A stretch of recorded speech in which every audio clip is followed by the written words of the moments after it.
Hola, hola, ¿cómo están?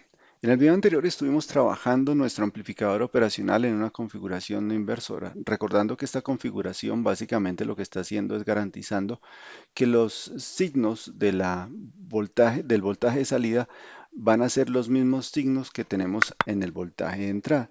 Particularmente en el ejercicio que resolvimos el video anterior, pues teníamos una fuente de corriente y para aplicar nuestras técnicas de circuitos, pues desarrollamos el ejercicio a través de dos métodos. Un método a través de los nodos y otro método a través de la transformación de fuentes y la respuesta obtenida era exactamente la misma, pues eso era lo que se esperaba.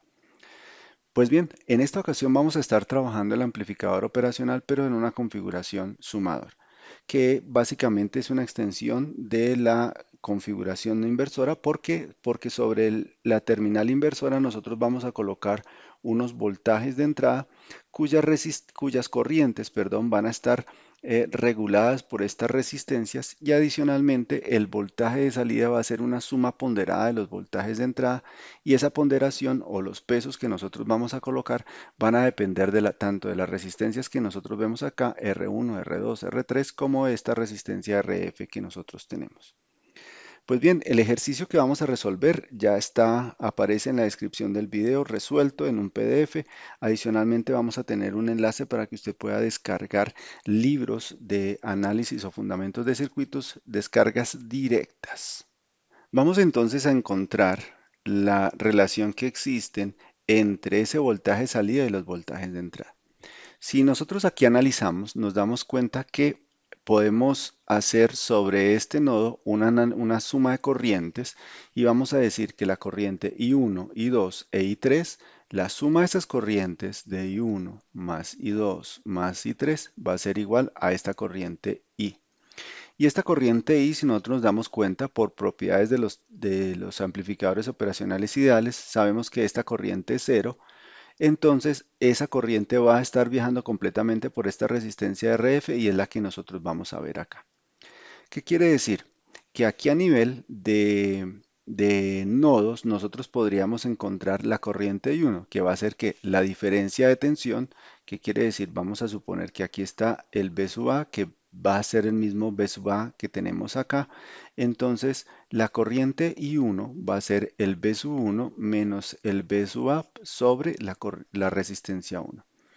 La corriente 2 pues va a ser la misma relación, pero en este caso en lugar de B sub 1 va a ser B sub 2, entonces va a ser B sub 2 menos B sub A sobre R2.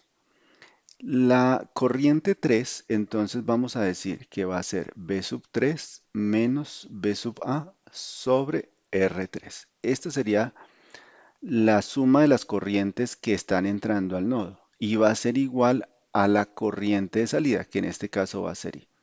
Y si nos damos cuenta, esa corriente I, pues también aplicamos ahí nodos, tenemos esta resistencia que está sometida a una diferencia de tensión que va a ser B sub A, ¿cierto? Que es este punto que nosotros tenemos acá, menos B sub 0, que será este punto, y sobre RF. Esta sería esa ley que nosotros podemos aplicar. Adicionalmente, vamos aquí a borrar esto. Adicionalmente, entonces, nosotros ¿qué tenemos? La segunda característica de un amplificador operacional ideal es que el voltaje entre los terminales es cero o de otra forma el voltaje respecto a tierra del inversor y el voltaje del no inversor respecto a tierra pues son lo mismo. ¿Qué quiere decir? Que si este no inversor tiene voltaje cero, pues el voltaje acá en A o en la terminal inversora pues va a ser cero. Quiere decir que B sub A vale cero. De acá nosotros podemos entonces venir y tratar de simplificar esto. Vamos a decir que esto es cero, esto es cero, esto es cero y esto es cero. Y nuestra expresión entonces, ¿cómo nos va a quedar? Nos va a quedar entonces B sub 1 sobre R1 más B sub 2. Ah, bueno, aquí me equivoqué, aquí es R2, ¿cierto? B sub 2 sobre R2 más B sub 3 sobre R3 y acá igual a menos B sub 0 sobre RF. Si lo que nosotros queremos es despejar B sub 0, pues entonces vamos a multiplicar todo vamos a multiplicar toda esta expresión por menos RF, ¿cierto? Entonces, y al multiplicarla toda, entonces, ¿qué nos va a quedar? Nos va a quedar menos RF, ¿cierto? Factor de B1 sobre R1 más B2 sobre R2 más B3 sobre R3 y esto nos va a dar igual a, bueno, aquí es menos RF, yo aquí escribí solamente, bueno, voy a escribirlo acá para que nos quede bien. Esto nos va a quedar entonces menos RF. Y acá nos va a quedar entonces, nos va a quedar B sub 0. Y acá cerramos este paréntesis. Podríamos hacer la distribución y dejar el signo afuera, la distribución del RF. Y entonces esto nos quedaría RF sobre R1 por B1 más RF sobre R2 por B2 más RF sobre R3 por B3 y esto va a ser el voltaje de salida. Y esto entonces es lo que nosotros vamos a aplicar en la solución de un ejercicio. El ejercicio que vamos a trabajar entonces es este, el 537 del libro de Alexander Isádiko, Fundamentos de Circuitos, quinta edición.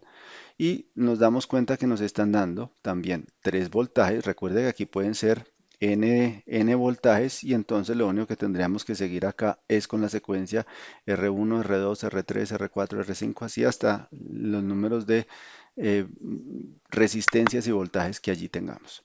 Entonces, lo único que tenemos que hacer con este ejercicio, pues ya hicimos el análisis, pues es aplicar esa fórmula. Vamos a decir entonces que el voltaje V sub 0, vamos a escribir acá la fórmula menos, entonces, por simple regla mnemotécnica, entonces va a ser RF sobre R1 V sub 1 más RF sobre R2 V sub 2 más RF sobre R sub 3 V sub 3 y esto va a ser el voltaje de salida.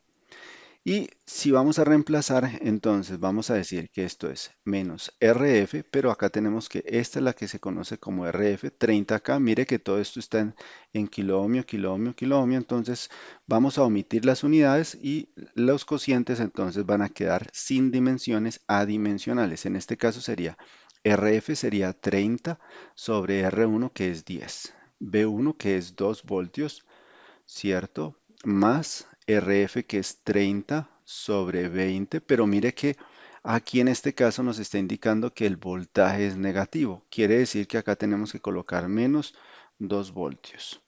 Más RF, en este caso es 30 sobre 4 perdón, sobre 30, la cociente de resistencias por el voltaje que es de 4.5, pero si nos percatamos acá, a diferencia de esta fuente, tiene los signos invertidos a diferencia de los anteriores, quiere decir que el más positivo está hacia este lado, hacia la parte izquierda, entonces el voltaje acá será de menos 4.5. Ahora ya solamente nos queda hacer con calculadora y esto nos va a dar entonces 30 sobre 10 nos da 3, esto lo vamos a multiplicar por 2, 30 sobre 20 nos da 1.5, entonces vamos a decir más 1.5 por, entonces aquí vamos a multiplicarlo por menos 2, más 30 sobre 30 nos da 1, pues aquí lo vamos a dejar indicado por menos 4.5, entonces por aquí con signo menos 4.5. Y quiere decir que esto nos da menos 1.5, entonces aquí la respuesta es menos 1.5 voltios. Bien, entonces esta es la solución a ese ejercicio. Recuerde que si tiene alguna duda, pues nada, colóquenla en los comentarios, yo estaré presto a aclarar las inquietudes. Gracias por apoyarnos, gracias por vernos, nos encontramos en el próximo video.